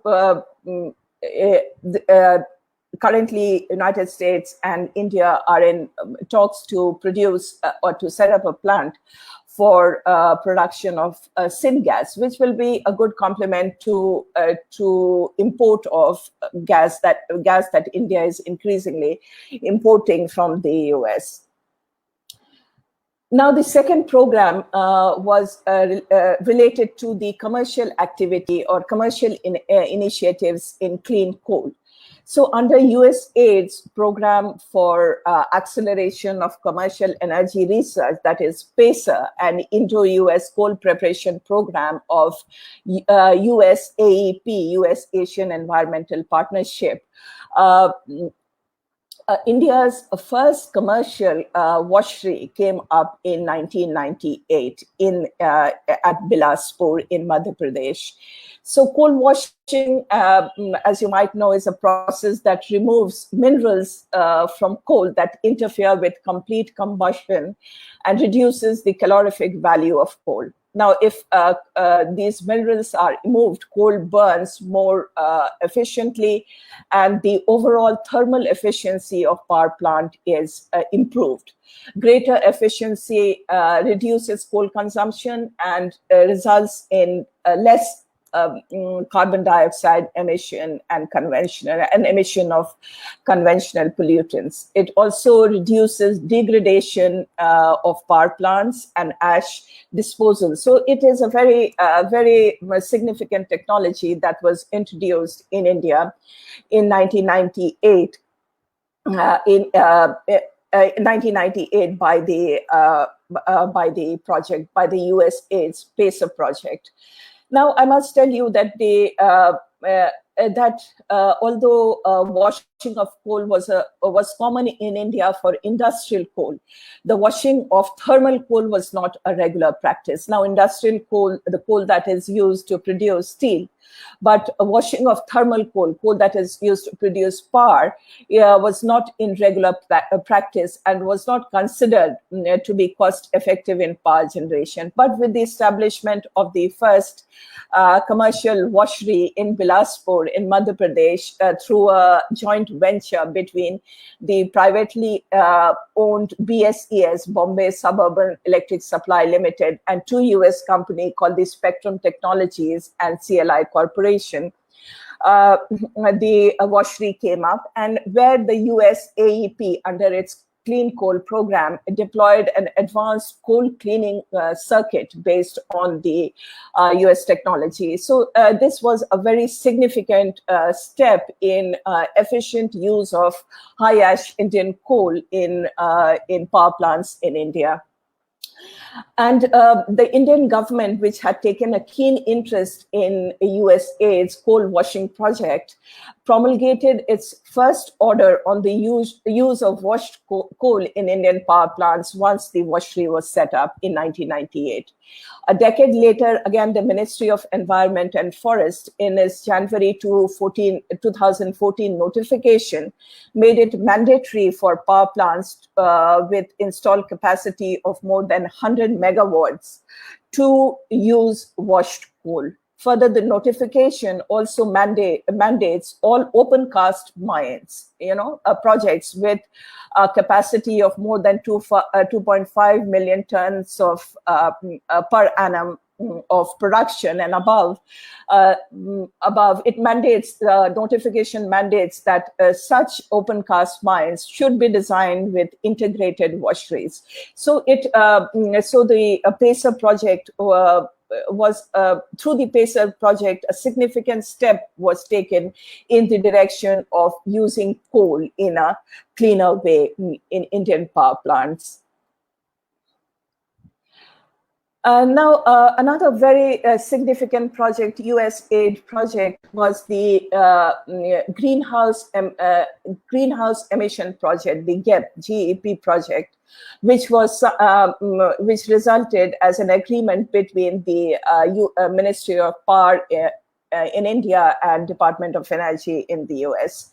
So under this project, there were two components. One was the Efficient Coal Conversion Project, ECC, and Efficient Power Generation Project, EPG. Under the first project, the NETL, National Energy Laboratory in the United States, assisted the NTPC, National Thermal Power Corporation, the public utility, India's foremost public utility, to establish what is called the Power Efficiency and Environmental Protection segment in its organization, called the CENPEEP in short, in 1994. So CENPEEP now has become a self-sustaining institution in that it serves as a resource center for acquisition, demonstration, and transmission of advanced technology for India's power sector. So this has been a significant institutional contribution resulting from the cooperation between India and the coal sector. Now, activities under the efficient power component, EPC, address the operational efficiency and environmental performance of India's coal-fired power plants. And this was done through improving the heat rate of power plants. Now, what's heat rate? Heat rate is a measure of how efficiently a fossil fuel power plant converts the chemical energy in the fuel into electrical energy. An efficient combustion results in lowered carbon dioxide emissions. So if the heat rate is high, the efficiency is low.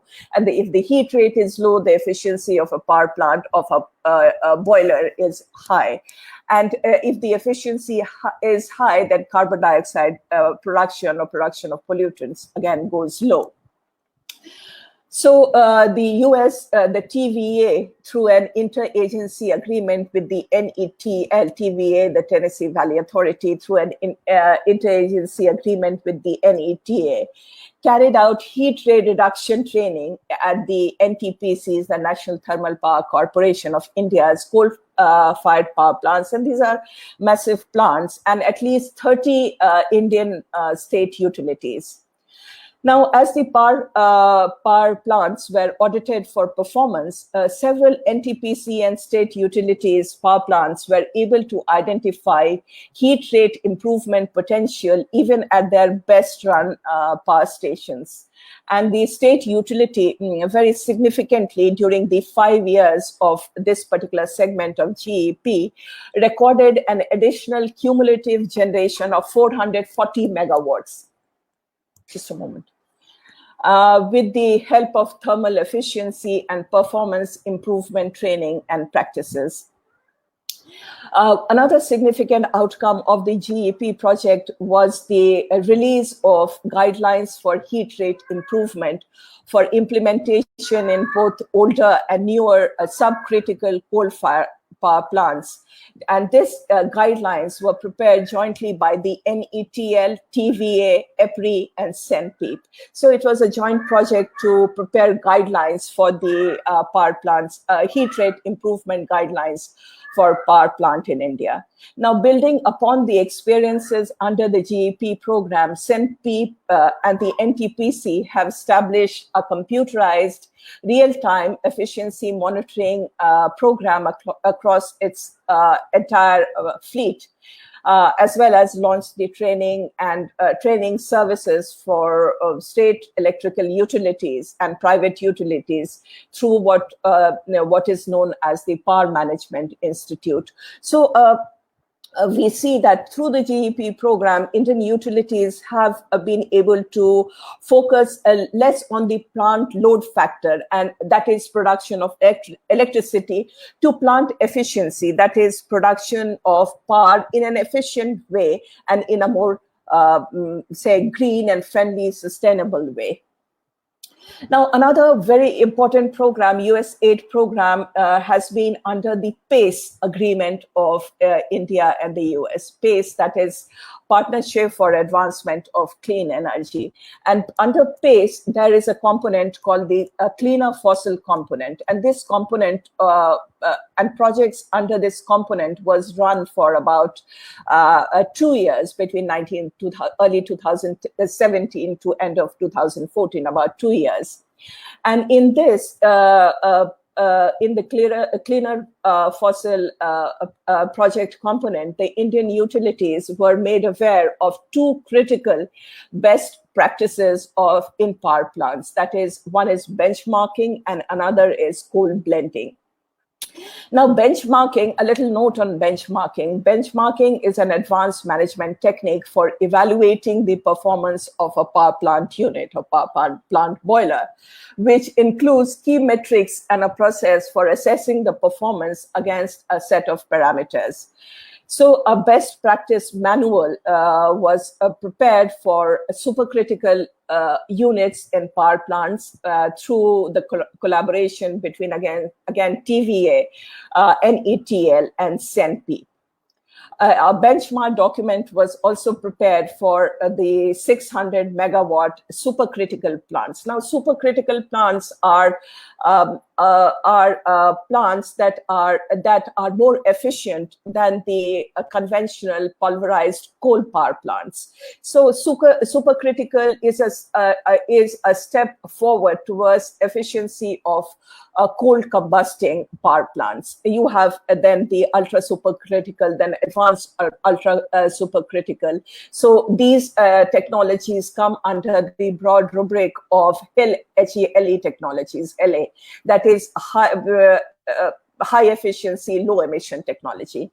So a benchmark document was prepared based on one 660 megawatt supercritical unit at Sipat Thermal Power Station of the NTPC in Bilaspur district, again in Chhattisgarh, to be used by other utilities. So preparation of benchmark document, preparation of a benchmark document for supercritical plants was an important management technique that was introduced through the PACE program. Now, the goal of this benchmarking was to make supercritical boilers the best in their class through benchmarking and adoption of best practices, while underpinning the deployment of HELE technologies. And I've already told you what HELE technologies are. Dr. Ashwarya, if I might interrupt. Yeah, we're running out of... just give me 3 Sure. more minutes, and I'll, yeah. So another practice that was introduced through the PACE program was coal blending. That is mixing of low-grade coal with high-grade coal to optimize coal's proposed application. Now, coal blending is not everybody's, it's not child's play. You need to know the proportion of different kinds of coal that need to be blended. So within the program, the VISTA fuel quality impact model of EPRI, Electric Power Research Institute of the US, was customized for Indian conditions. And now VISTA model is used across state utilities for calculation of proportion of coal that needs to be blended with one another for optimal power production. So in the how do we look ahead? How do we assess what we have, and how do we what path do we tread in the future as far as India-US clean coal cooperation is concerned? I would say that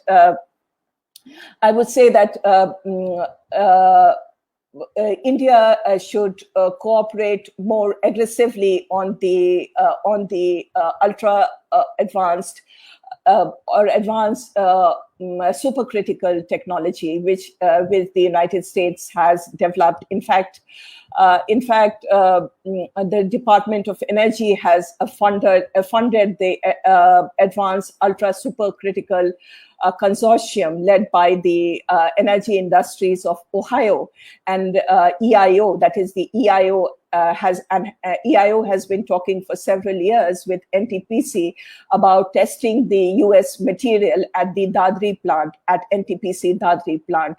And in fact, some materials, some advanced ultra supercritical materials, component test loop has been introduced at the NTPC's Dadri station, but that collaboration is ongoing. Now, India-US strategic energy partnership that I talked about, which was signed in April 2018, identified clean coal technology, particularly cooperation in the carbon capture and utilization and storage technology, a very high-end cutting-edge technology, as priority for bilateral cooperation. Now, Indian government has not viewed the carbon capture, utilization, and storage technology as a critical technology in its national energy and climate policy due to concerns about viability, cost, and safety. But India has joined the ministerial level Carbon Sequestration Leadership Forum, that is CSLF, and Mission Innovations CCUS initiative. So these are forums where India could gain a deeper knowledge of the CCUS technologies.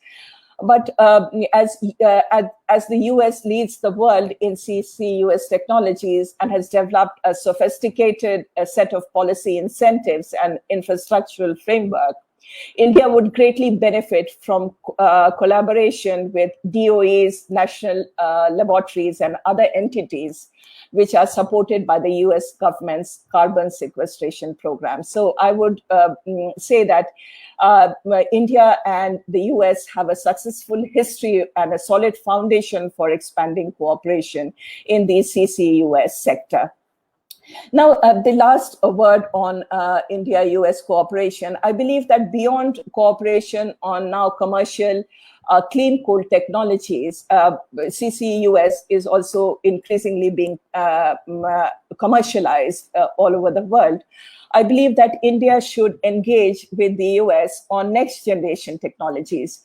And one example of this is the DOE's Coal First technology initiative.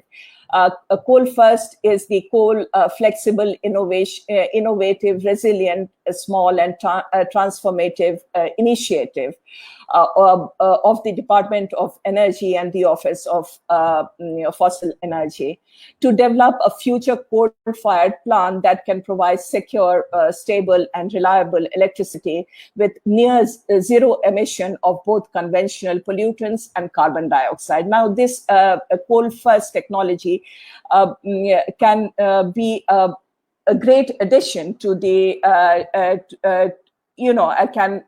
can be part of the suite of technologies that will be required to integrate renewable energy into India's electricity production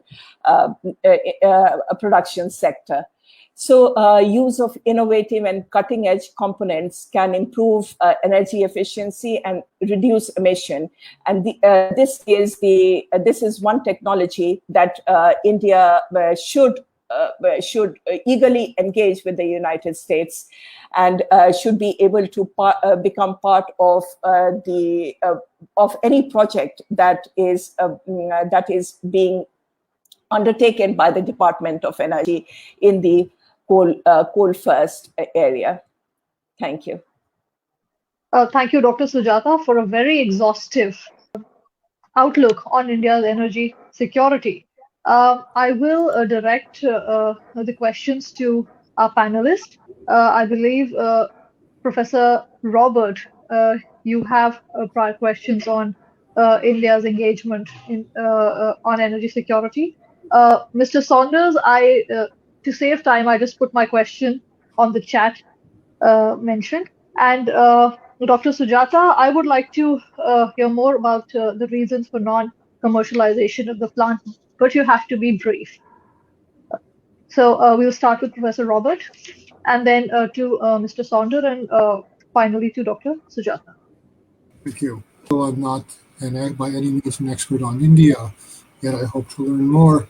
One thing that I do know is that the sector of electricity generation is one that always needs attention in every country, and as an element of industrial production and national power. And so I found that discussion to be very, very instructive. And it enables me, in fact, to take up very briefly the second half of the question that Mr. Saunders asked me about the evolution of the current international system. I thank him. I did not have the opportunity to underline the point, but of course, of course, he is correct that the current U.S. administration has little choice other than to continue in the broad lines the China policy initiated under the previous administration, and also as regards Russia, the hard line, for lack of a better shorthand term, policy as regards Russia, although it's my impression that these two policies emerge at least as much from the Congress as from the executive branch. I think that's the case. He would know better than I. But when I mentioned that there was a going back or to go to old ways, I didn't have the chance to say actually I had in mind Iran, because this is key for the future evolution of the current international system.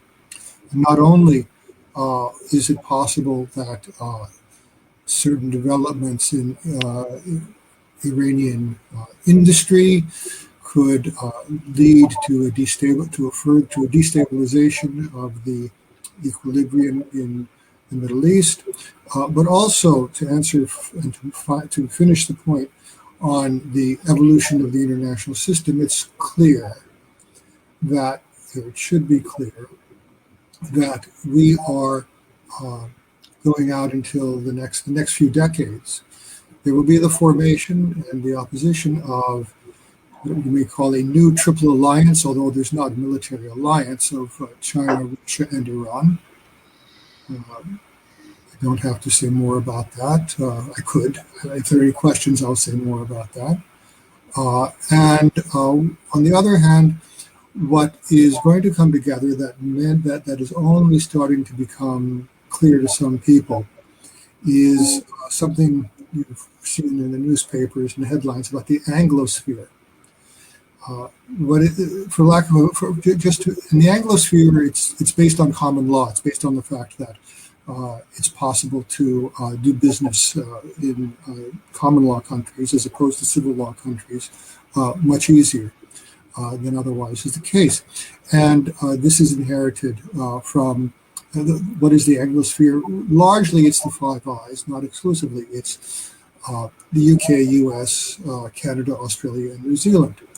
To which, if we talk about, if you will entertain that China, Russia, and Iran, although they're not co-equals in their alliance, which is not the proper term, I don't want to call it an entente because I'm reserving that for something else, that China, of course, is the overwhelming partner there. But you get an opposition between that bloc, I'll call it a bloc, between that bloc and any others who are associated to it, to Pakistan, whatever. and on the one hand, and not just the Anglosphere, but you have there will be a merging between the Anglosphere and the Quad. You're going to have a septet to oppose that triple bloc. You're going to have the Five Eyes plus India, which is also part of the Anglosphere, given its history and its legal system, and plus Japan for strategic reasons. So this is how the international system will evolve over the next couple of decades. There's going to be increasing coalescence on the one hand of the triple bloc in Eurasia, and opposed by the septet, if you will, because it's Five Eyes plus the Quad, but the U.S. and Canada and Australia have double membership, so there's 7 of them. And this is not based on just U.S. power. It's based also on the dollar. The dollar is necessary for the rest of the century, at least for the rest of our lifetimes. The dollar will be necessary for financial transactions. And many people don't realize, many specialists in the politics of international relations, I'm sure Mr. Saunders is an exception because of his experience in government, do not realize the crucial role of the euro dollar, that is, dollars that are held outside of Europe, which are not subject to the fractional reserve banking rules of the US Fed. And so it's also, and you see how the financial instrument is being used already with and so I will stop there, because I've thanked Professor Ashwarya. I've learned a lot from what you said. And Mr. Saunders, I think I've given a short answer to your question, how things are going to evolve. And India, and also I brought India into it. This is India's place. It's natural. It's in the Quad. It will be in what I've called the septet. I don't know if anyone else calls it that. But that's what I will conclude on. India's role in the septet. Thank you, Professor Robert. Mr. Saunders, if you could be kind enough to answer.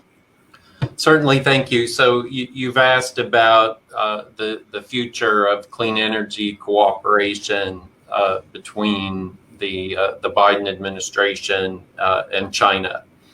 I think that's going to be an area of great challenge. The Obama administration certainly tried to build a very deep relationship with China on clean energy research, and in some ways that really followed on actually the Bush administration and the Asia Pacific Partnership proposal on clean energy that it launched. I think that the Trump administration really dismantled a great deal of that cooperation, largely due to concerns about the competitive U.S.-China relationship, about intellectual property theft, about all kinds of other issues in this increasingly tense U.S.-China relationship. You know, we saw, of course, the Trump administration's pursuit of Huawei in the communications technology area. I think there was a lot of spillover. And, you know, as a practical matter, I expect it would be very difficult to put a lot of that back together again, even if the Biden administration wanted to do it. And I'm not really sure at this point the extent to which they want to do it. But if they did want to do it, I think there would be really a lot of questions from the U.S. Congress about that, and there would be some pretty significant political challenges. You know, at the same time, you know, I expect to see some other challenges in that relationship that are energy related. You know, the president, Mr. Biden, as a candidate, campaigned in part on the idea that the United States under his leadership, would build an international coalition to pressure China about its use of coal, and particularly its overseas construction of coal-fired power plants, which the many progressive Democrats really want to put a stop to, because they see coal as such a threat to the climate. So, in addition to these kind of political challenges surrounding, technology, intellectual property, and the competitive relationship, I think there are also some big questions about, exactly how does the Biden administration plan to engage with China? And I expect, actually, in practice, that there are multiple voices inside the administration on that question. Former Secretary of State John Kerry obviously has been given this broad climate portfolio by the president, and I think he clearly wants to engage with China in that area. But if you look at much of the rest of the administration, there seems to be a rather more skeptical view. So perhaps I'll leave it there. Thank you, Mr. Saunders. We move on to Dr. Sujata Ashwarya. You asked me the question as to why no progress on the development of a commercial scale IGCC facility has taken place in India, right? Yes. So I believe two factors likely account for this. One is the significant capital investment required to set up an IGCC plant, which can cost considerably more, 5 times more than the equivalent conventional PCC, pulverized coal power plant. This is one factor. And another is the repeated clashes that between two public sector behemoths, the BHEL and the NTPC, over who would own the intellectual property of plant engineering. I can think of these two factors. So one is the capital investment, and second is the clash between two public sector, undertakings of the government of India. And they have repeatedly over the past several decades clashed over who will own the intellectual property of plant engineering. So I believe that India is not ready to shoulder the burden of a large-scale IGCC project fully.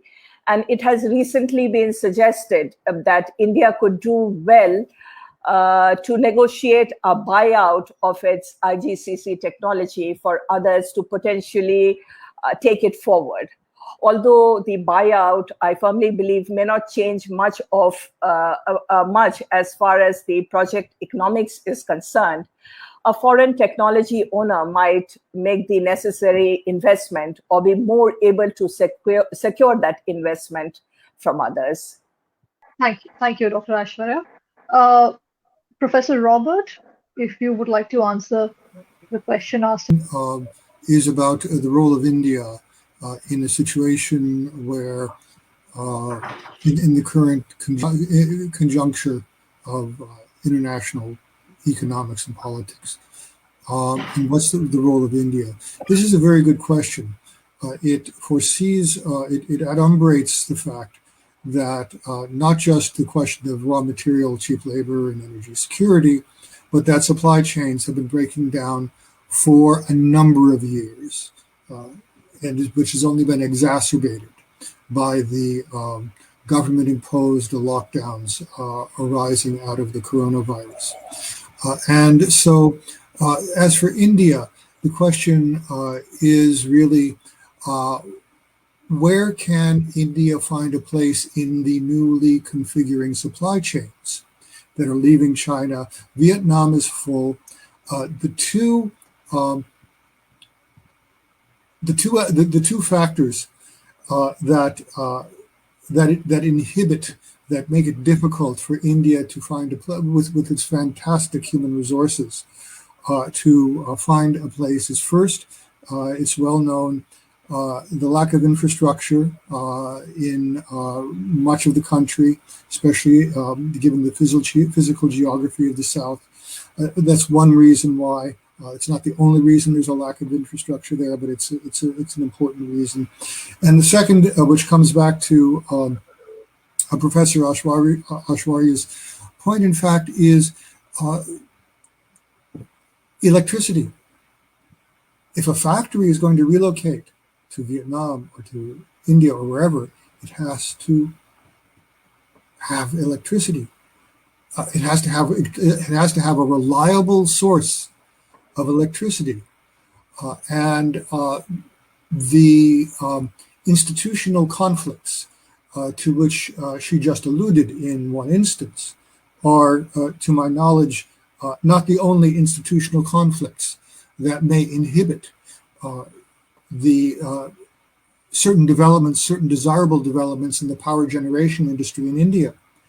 And I therefore would conclude that this is a very crucial topic for the future of India, that it needs reliable power generation and foreign investment. It needs foreign and direct investment to realize its full potential. And in the absence of reliable power generation for production of goods, that foreign direct investment is more difficult. I will just stop there. Wonderful. And with that, we come to the end of a very dynamic session. On behalf of Tillotoma Foundation, I thank all our esteemed panelists, speakers for deliberating on such an important issue and highlighting the future of geoeconomic, geopolitics, and energy security in India. And this discussion will definitely serve as a valuable resource for future researchers and practitioners in the said area. So thank you so much for your valuable time, and have a nice day.